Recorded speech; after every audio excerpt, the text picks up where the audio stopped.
국립창원대와 경남도립 거창남해대학의 통합이 교육부의 최종 승인을 받았습니다.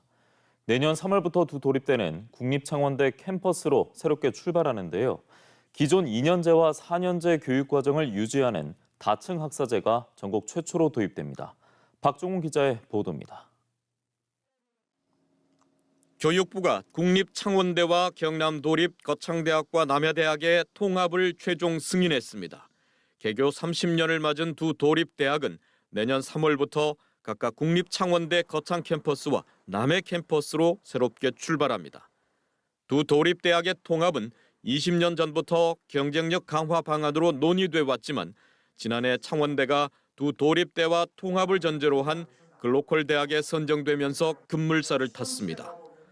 세 대학의 통합은 기존 국공립대 통합 사례와 달리 모두 2,400여 명인 입학 정원 감축 없이 성사됐습니다.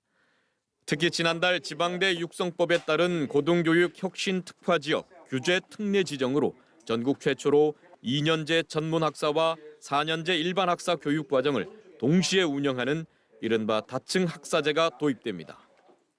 지역 기업에 필요한 실무형 전문 학사부터 일반 학사 그리고 고급 연구 인력까지 한 대학에서 모두 양성할 수 있는 시스템을 갖추게 된 것입니다.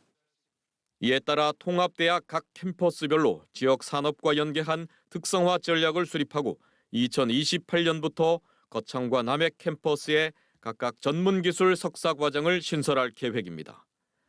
통합창원대는 대학 규모 유지와 세부 특성화 계획, 또 지역 상생 방안 등 중장기 발전 계획을 담은 통폐합 이행 계획서를 내년 2월까지 교육부에 제출해야 합니다.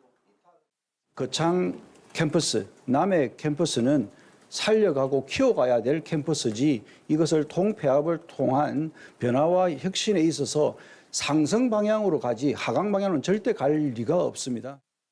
하지만 향후 안정적인 재원 확보와 관련 법률 제정 등 통합 창원대가 풀어야 할 과제도 적지 않습니다. 글로컬 대학 정부 지원은 5년간 최대 1,000억 원, 5년 뒤면 지원이 끊깁니다. 라이즈 사업 같은 재정 지원 사업을 수주한다 해도 그것만으로 재원을 충당할 수 있을진 미지수입니다. 규제 특례에 따라 다층 학사제를 운영할 수 있는 기간도 최장 6년입니다. 국회에 계류된 고등교육법 개정 없이는 다층 학사제를 계속 유지할 수 없습니다.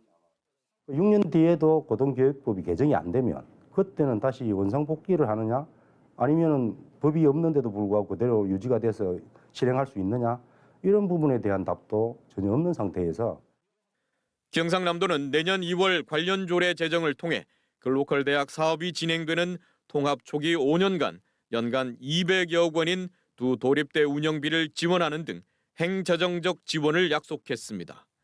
문제는 5년 뒤부터입니다. 글로컬 대학 사업과 경남도 도래 재정을 통해서 두 대학에서 지원받을 수 있는 기간이 5년밖에 되지 않아서 그 기간이 지나면 어떻게 할 것인지에 대한 경남도나 창원대학의 명확한 계획이나 약속이 꼭 필요하다고 봅니다. 다음 정부의 고등교육 정책 기조에 어떤 변화가 있을지 모르는 시점에 되돌릴 수 없는 대학 통합을 강행한 게 아니냐는 지적도 있습니다. 학령 인구 감소 등으로 생존의 기로에 선 지역 대학들이 스스로 위기를 돌파하고 동시에 지역 소멸을 극복할 새로운 고등교육 모델을 실현할 수 있을지 새 대학의 통합을 도민들은 똑똑히 지켜보고 있습니다. MBC 뉴스 박종웅입니다.